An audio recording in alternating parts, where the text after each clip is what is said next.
Welcome back to the channel. Today we are diving deep into a book that has fundamentally changed the way millions of people think about success, Atomic Habits by James Clear.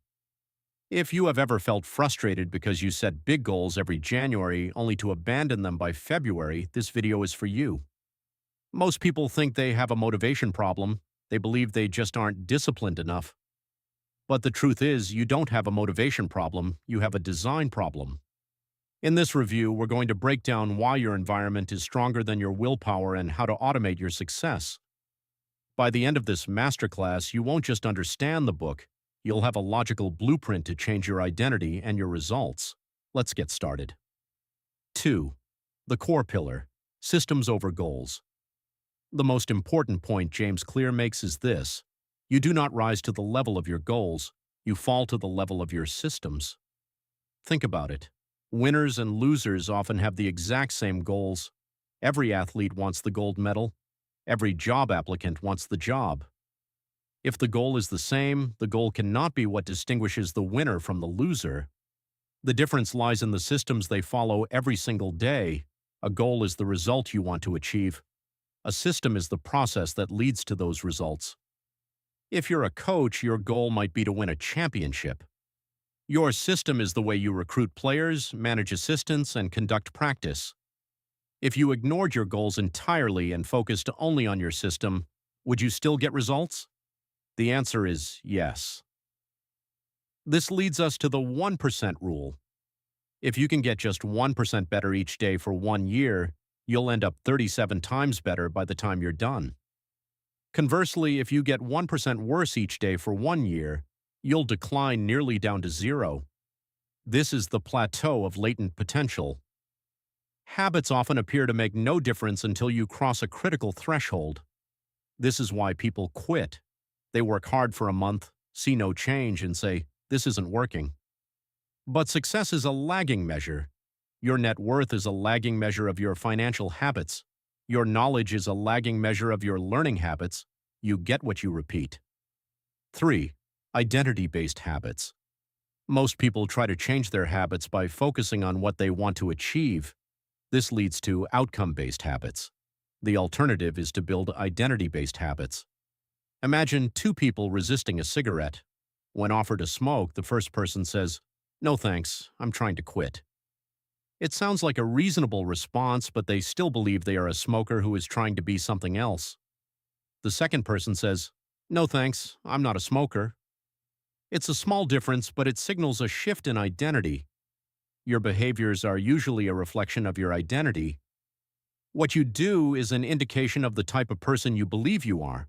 To change your behavior for good, you need to start believing new things about yourself.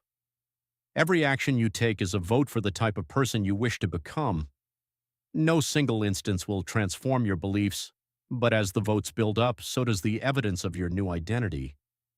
If you want to be a writer, every time you write a single paragraph, you are casting a vote for being a writer. You don't need to be perfect, you just need to win the majority of the votes. 4. The 4 laws of behavior change. To build a system that actually works, James Clear provides a simple set of rules called the 4 laws of behavior change. These follow the neurological loop of a habit: cue, craving, response, and reward. The first law, make it obvious, the cue. Most of our habits are automatic. We don't even think about them. To build a new habit, you must make the cue obvious. Use environment design. If you want to remember to take your vitamins, put them right next to the water faucet on the counter. If you want to practice guitar, put the guitar stand in the middle of the living room. The second law, make it attractive, the craving. We are more likely to do something if it's attractive. Use temptation bundling.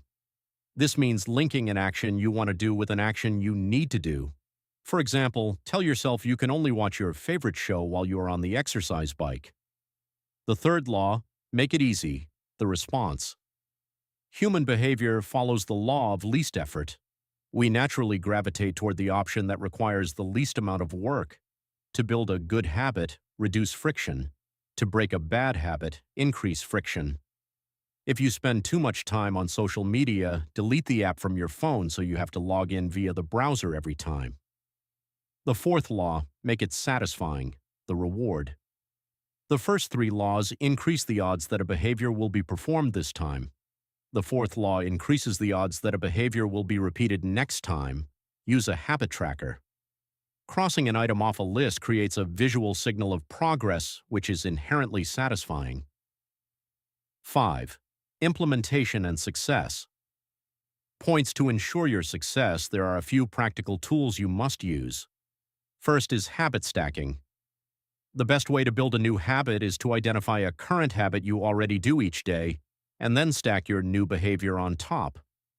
The formula is, after current habit, I will new habit. For example, after I pour my morning coffee, I will meditate for 1 minute. Second is the 2-minute rule.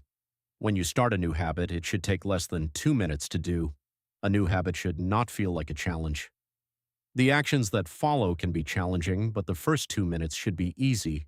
You have to master the art of showing up before you can worry about the results. Finally, remember the rule. Never miss twice. Missing once is an accident. Missing twice is the start of a new habit. Successful people make mistakes, but they stay on track by getting back to their system immediately. In conclusion, Atomic Habits teaches us that big changes don't come from big actions, but from the compound interest of hundreds of small decisions. You are the architect of your habits, not the victim of them. Focus on your identity, build better systems, and make your habits tiny. If you do this, success is not something you have to chase.